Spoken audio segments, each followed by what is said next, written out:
Hope everyone's still awake and still eager to go forward, running a bit late. I know I am.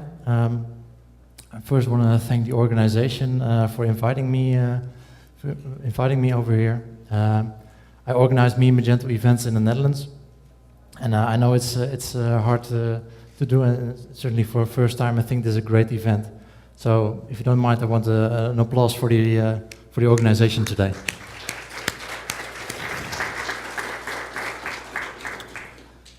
So, when you're walking in the street, someone eventually will ask you for money. They might sell food, they might sell newspapers, they might want to sell you donations, whatever. Someone will ask you for money. And that's quite annoying, I think. And they're doing it wrong, most of them. They start talking about themselves, they start talking about their product, they don't start talking about you, and they very quickly start talking about how they want to get your money. And they should do that in a different way. And I learned that different way from a homeless guy. And I'm going to tell you a little story about how he did that. I was at the Innovate conference last year, the eBay PayPal conference, and I was there to get a reward for my Magento work in the Netherlands, and has nothing to do with the story, but just a cool picture. So I'd like to share that with you. But I was there in San Francisco, and when I was there, a few days before the conference, I was walking in San Francisco, and it was only my second time in San Francisco, so I'm not really familiar with the place. I was walking around, I didn't have any maps. Google Maps wasn't working because of the tall buildings. And so at the moment I was standing at a street corner, looking around, not really sure where to go. And this homeless man started talking to me. He was really friendly. He started talking about where I should go, where nice places are to go, where I should go for food, where I should go for shopping, where I shouldn't go, what the dangerous neighborhoods were. And he really noticed I liked that information because I had no clue where to go. I was vulnerable at that moment. I was open to suggestions where to go. Clearly not from there. So we were talking for some time, and then came the moment where he asked me for money for the metro. And because it's a very human tendency, when you receive something from someone and it's valuable to you, you want to return the favor. So he gave something of value to me, where to go, where not to go, and I wanted to return the favor. So I gladly gave him the money for the metro. We shook hands, said goodbye, and I felt good to help him with going to the metro. My point being, this is a perfect example of how persuasion works. Persuasion is, well, as B.J. Fogg describes it, it's a professor at Stanford University, an attempt to change attitudes, behavior, or both without using coercion or deception. That is what we're going to talk about today in the final session, and how to apply this online in a web shop. I'll be using some Magento examples, but it's general human behavior, so you can apply it in Magento or the shop systems or anywhere else. If you want to tweet during the session, my Twitter handle is Reeks Jansen, and of course the Twitter hashtag for today. Okay, my presentation, 3 parts. A little bit of theory, a little bit of practice, and a look at the future of behavioral targeting. As shop owners, you have a big problem. There's a big difference between conversion rates online and offline. And to make sure everyone knows what they're talking about, conversion rate, the number of total number of orders divided by the number of visitors. That's your conversion rate. So if you have 300 orders, 20,000 visitors, you have a conversion rate of 1.5%. Average conversion rates offline between 20-25% on average. Of course, depends on the industry you're in. And online, it's much lower. It's 2 to 10%, again, depending on the industry you're in. Some examples of good online conversion rates. Amazon, 6.3% conversion. Staples, office supplies, 9.5%. Pro Flowers, they sell flowers, 14%. And there's Swans. Do I see Germans giggling? Swans, it's an online supermarket. Yeah, it took a while. It's an online supermarket, and they have a conversion rate of 40.6%. That's huge for online. But still, if you compare that with the offline situation in a regular supermarket, there aren't many people walking into a supermarket and not buying anything. Not a lot of people get out of a supermarket empty-handed. So there's a big difference. So why is online conversion so low? Well, we lack several things online, which we do have offline. We can smell the products, we can taste the products, we can feel the products. Not possible when you're online. Shoes, clothing, I can't fit them. I can try them on. Not possible. There's no commitment. You see online people putting all kind of stuff in their shopping baskets and leaving your shop. That doesn't happen offline. You don't see in the supermarket people putting groceries in their shopping basket, saying nah, and walking out of the store, leaving the full shopping basket. Personalization, it can be done online, but it's really hard, not as easy as offline, where you go shopping, you might even know the shop owner, he knows you, he knows what you like, what you don't like, and can make recommendations based on that. It's also all very hard, those are just some examples, but also very hard to do online. Luckily there's a solution for that. The decisions we all make on a daily basis are largely unconscious. 70 to 90% of the decisions we make, how we put on our clothes, how we sit down on a chair, how we open a door, how we drive our car to work, we don't think about it, it's all automated. And that's a good thing. It's impossible for us to make thousands and thousands of decisions daily. Some examples. When something is expensive, it's probably of good quality. When someone has a white coat, a doctor, is probably telling the truth. Studied for it.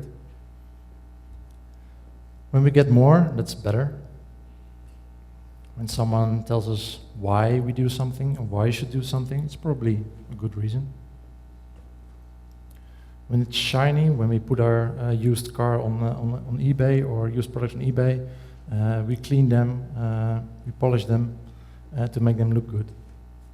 When shiny, it's probably not so old. And when it's beautiful, we assume it's more user-friendly. When we don't know something, it's a bit creepy, and the other way around. When it's familiar, we feel safe. So when we make decisions, we have limited knowledge of the subject. We have limited time and limited resources to make all the decisions. So we have a lot of automated thoughts and actions, and that's really great. And in most of the cases, it works really well. A difficult term, we call these decisions, we call it heuristic, shortcuts in our brain, how we can make decisions. But these shortcuts, it doesn't always work. And when it doesn't work, we have prejudices, and it's a cognitive bias, and we can make mistakes. And we can use those mistakes online. And most of those biases we're not even aware of. So let's try one. The availability heuristic. These are 4 deadly situations. The images stand for all people, all casualties from terrorism, all casualties from airplane crashes, all casualties from any natural disaster worldwide, and a swimming pool. Now, if I ask you which image doesn't belong here, the swimming pool, and I think most of you agree. But why? What, because? Yeah? But why? It's not a disaster. It's not a deadly situation. Then I'm afraid to tell you that there are 50% more people dying in a swimming pool than all 3 other categories together.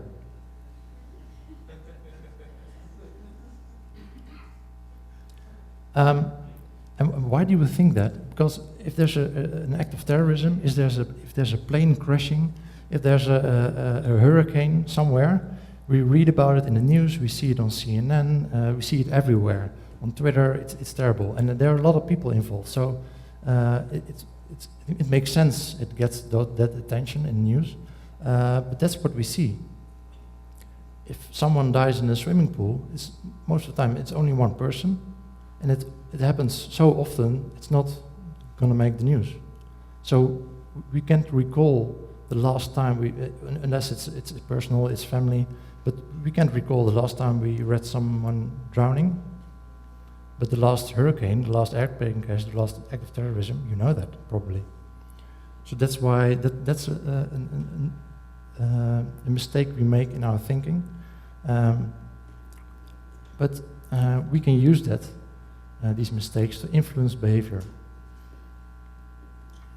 So far, theory. So let's bring that into practice.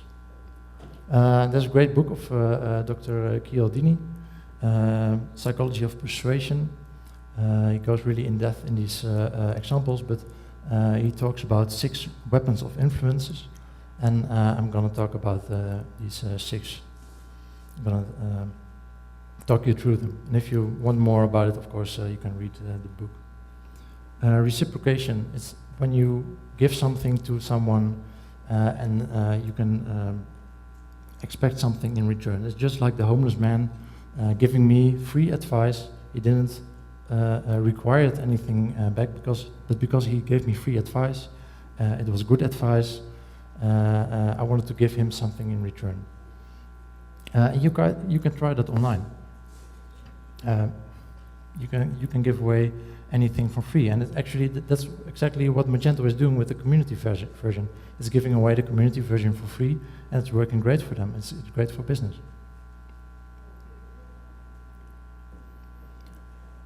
The second one is commitment and consistency. People like to view themselves as being consistent and sticking to their plan, and don't want other people to think that they're not consistent, strange, or whatever. When you go to the supermarket and you buy Coke today, next week you'll probably buy Coke. If you buy Pepsi today, next week you're probably gonna buy Pepsi. You're not switching brands there, most of the time, most of the people. And you can do that online. The freemium models, when you start using a product, you get used to it. Maybe you even promote it with others. And when the freemium model ends and you need to start paying for it, you're glad to do so.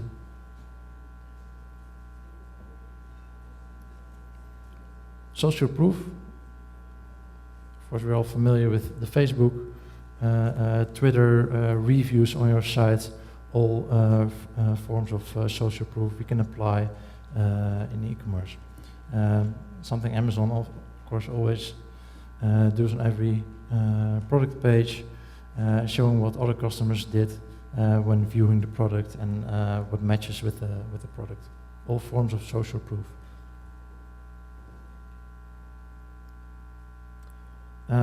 Authority is about getting a famous person or a person knowledgeable about the subject to promote you and promote you as a product, and let others see you use it.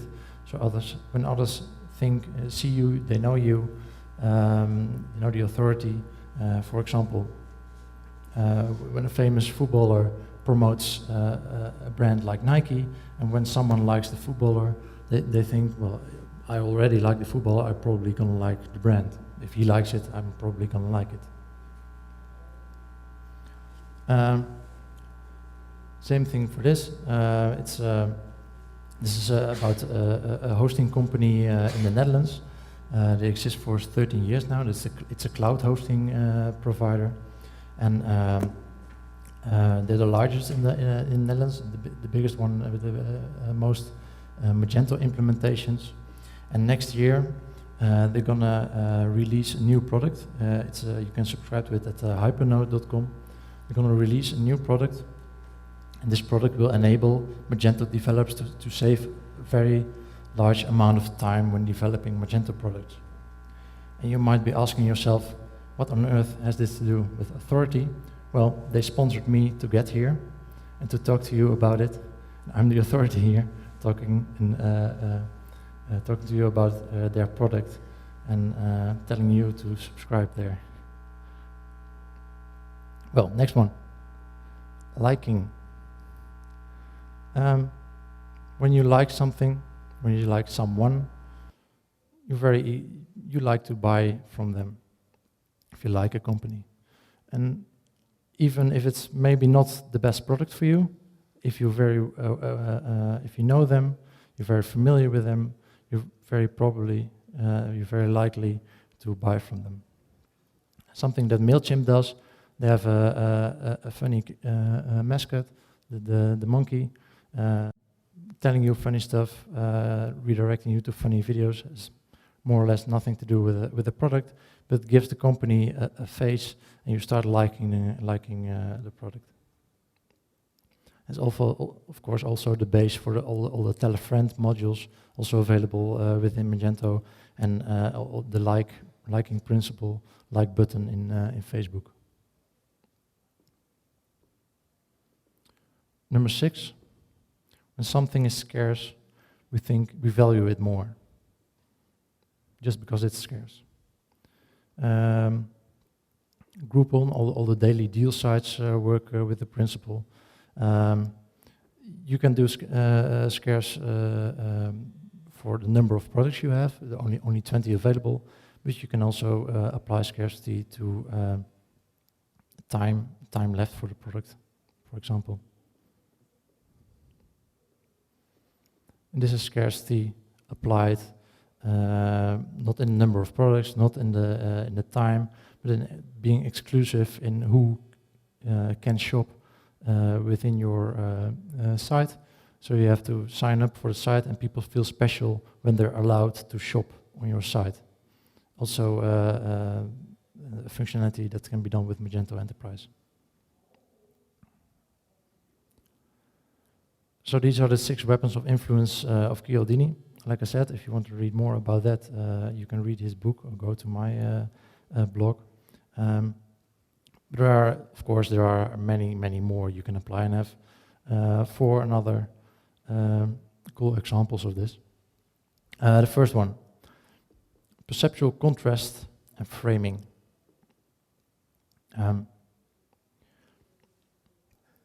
You want to go to a party of your friend, and you want to bring him a wine. You're not a wine specialist, you don't know which wine to choose, but these are the one you can choose from. Most people here will buy the wine of $13. Because they don't want to be cheap, they don't want to buy the $8 wine, they don't want to be too expensive, so they're not going to buy the $20 wine. Most people here will buy the $13 wine. So the guy selling the wines adds another wine, a $45 wine. What happens, the $8, the $13, and the $20 wine, they haven't changed, exactly the same wines. But what happens, most of people buy the $20 wine. So it matters, it matters what other products, what other options are available for people. This is from The Economist. They had a web subscription, print subscription, and a web and print subscription. And what happens was, first they had the web subscription $95, print $125, and web and print also $125. So 16% of the people were subscribing to web only, 84% were subscribing to web and print, and no one was subscribing to the print only subscription. Why would you? For the same price you could get web and print. But then they decided to, well, if it doesn't sell, we can skip it. We just skip the print subscription. And you see what happened? 86% of the people then bought the web subscription, and only 32% of the people bought the web and print subscription, because it seemed to be a lesser deal.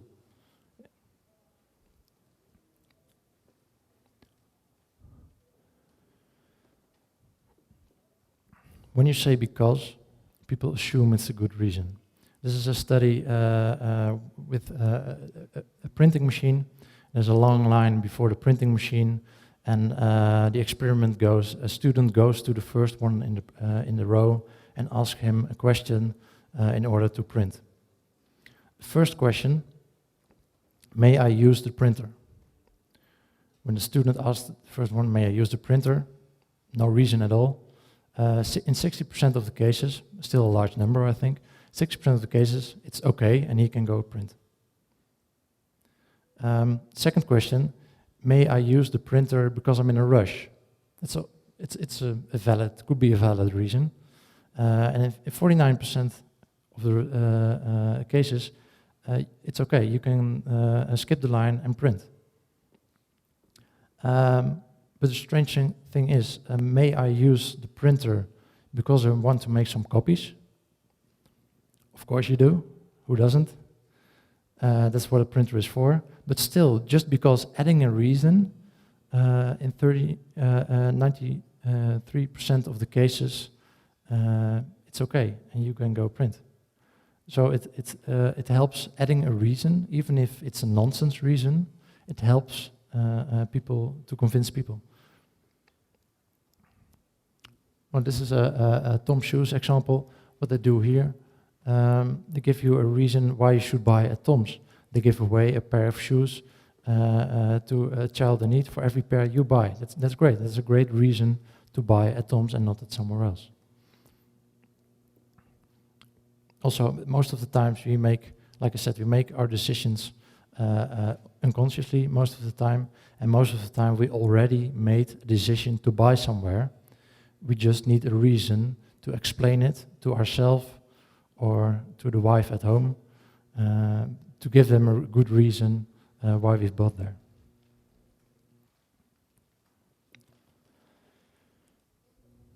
Last one, choice paralysis. This is an experiment, the jam experiment. And the jam experiment is in a supermarket, and there are two variations. There's a table with 6 jam, and there's a table with 24 jars of jam. And people walk by, people can taste the jam.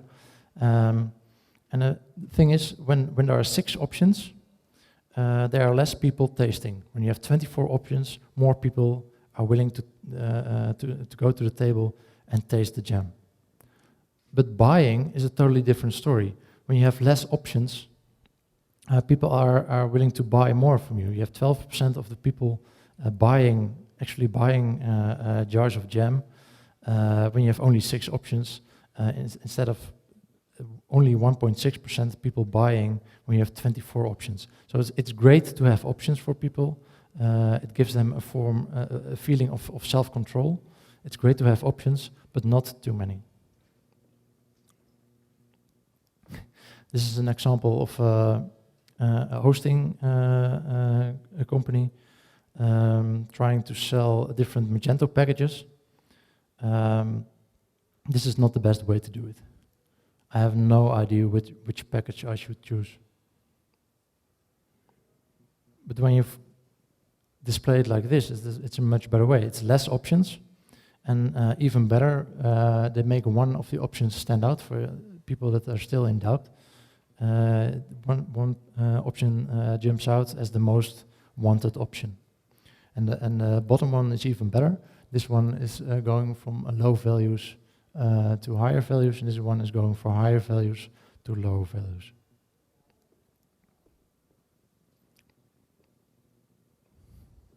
Also a nice experiment using the sensors. Of course, we only have only a screen to play with, but when we can add audio or video, that's a great way for people to visualize them using the product. An example is when we sell shirts, we can do it with or without a model, but with a model, actual person in the shirts, we can visualize how the shirt will fit. We have 47% more conversions and 67% more turnover per sale.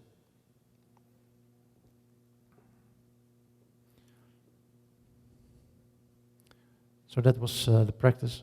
For the final part, it's a bit shorter.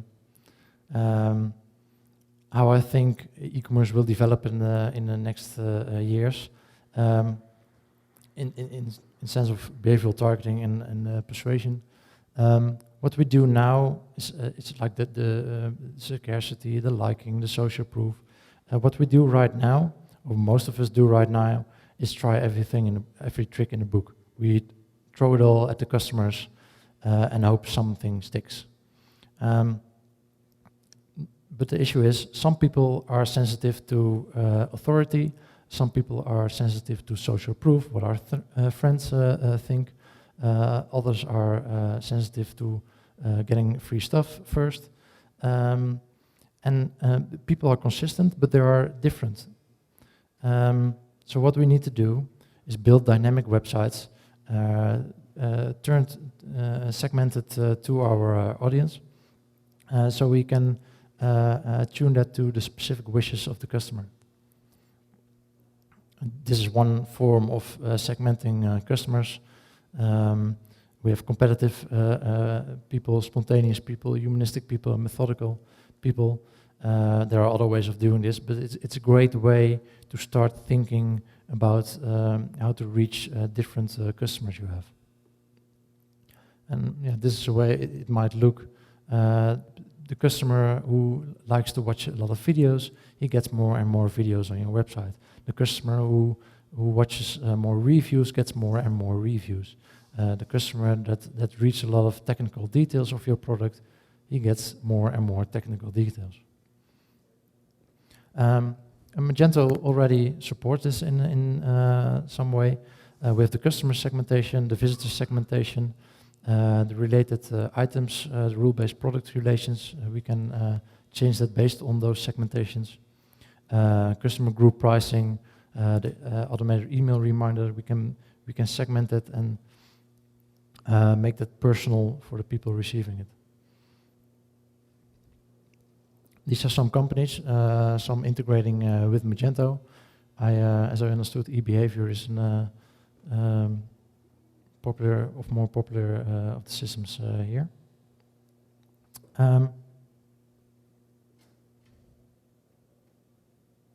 This was my story about online persuasion. I know it's very short, but I want you to remember one thing. Online persuasion, it's great. It's a great way to convince people, but you do need to have the right technology. It needs to work. It needs to have the right functionality, and it needs to be usable. If you fail on functionality, technology, or usability, it doesn't make much sense to make it very persuasive. For example, if you have a technical problem, if I can't place the order one way or the other, it doesn't make sense to make it very usable or very persuasive. So you don't have to be perfect in those areas, but make sure it works. And the second thing is experiment.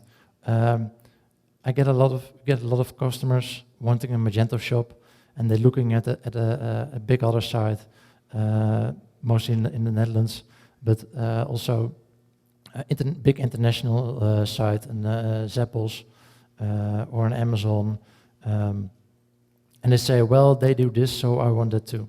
And trust me, that doesn't work. It works for them. Of course, they test it, and it might work for them. That does not mean it will work for you. They have different customers, different products, a different brand. They have a lot of customers, and they have really big brand names, and you might not have those things.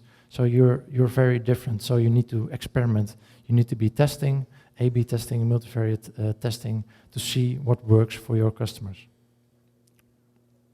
Well, what's next? The presentation can be found on this URL, and I'm sure the organization will make that available on the website. It's also onlinepersuasion.com, where you can find more information about this. There's a psychology of e-commerce. There's a blog series on my website. I told you about the 6 of Chiodini and 4 others. On my website, there are around 30 of those theories, and all explain a behavioral theory, a general theory, how we humans behave applied to e-commerce. And of course, you can hire me. And if you've been paying attention to the scarcity, that's actually true. So,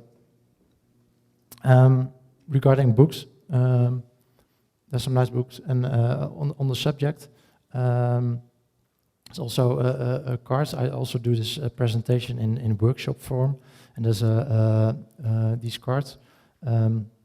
It's a box full of them, and you can use that in a brainstorm session. You just pick a card, go to a page of your website, and see how the card, this theory, can make your web page better. It's a really fun way of playing with this. There's also, I found out today or yesterday, Brainfluence. It's a nice book. It's also translated into Portuguese, so if you're interested. Might want to buy this one. This was my talk. Thank you for your attention. If you need to connect with me, I'll be at a meeting tonight. And if you leave your business card, I'll send you some exclusive material in your mailbox. Thank you very much.